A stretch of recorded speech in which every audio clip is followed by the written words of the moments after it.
Pokrajinska vlada je na sednici kojim je predsedavao Bojan Pajtić obezbedila 23,4 miliona dinara opštoj bolnici u Subotici za finansiranje prve faze projekta koji obuhvata ugradnju gasnog parnog kotla visokog koeficijenta efikasnosti.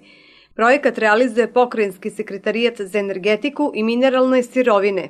Naime, u postojećoj kotlarnici i opštoj bolnici u Subotici neophodno je zameniti dva parna kotla na mazut iz 1969. godine koji obezbeđuju svakodnevno funkcionisanje važnih službi u bolnici za centralnu sterilizaciju, pripremu hrane i vešeraja. I pored tekućeg održavanja, jedan kotao je već van upotrebe usled pucanja dimnih cevi iz zadnjeg zida.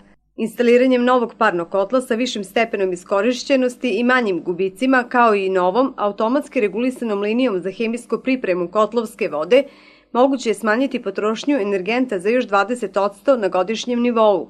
Pokrajinska vlada usvojila informacije o načinu realizacije obaveza Žitohema iz Renjanina, iz Stamevskog i Stare Pazove, koje proističu iz ugovora o sufinansiranju pogona za primjenu novih tehnologija u autonomnoj pokrajini Vojvodini. U cilju izmirenja obaveza, Žitohem je zadužen da isporuči 10 tona organskih jabuka, a Stamevski svoje proizvode, mini kolače i torte u vrednosti od 20 miliona dinara za zdravstvene ustanove i ustanove socijalne zaštite, čiji je osnivač Pokrajinska vlada. Pored toga, Pokrajinska vlada zadužila je Direkciju za robne rezerve autonomne pokrajine Vojvodine da interveniše robama u opštinama Žitište, Titel i Bački Petrovac. Opština Žitište obratila se za pomoć za zaposlene u preduzeću Agroživ. Za 1030 zaposlenih radnika i njihove porodice uputit će se prehrambeni i sanitarni artikli u vrednosti od 3.626.000 dinara.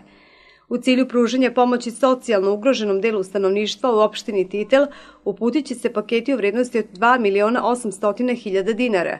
Opštini Bački Petrovac uputit će se pomoć u artiklima iz robnih rezervi Vojvodine u vrednosti od 1.000.000 dinara. Sva isporučena roba delom je iz robnih rezervi, a delom roba iz povraćaja koju su različita preduzeća stavila na raspolaganje pokrajinskoj vladi po osnovu realizacije dela obaveza iz programa sufinansiranja proizvodnih pogona novih tehnologija.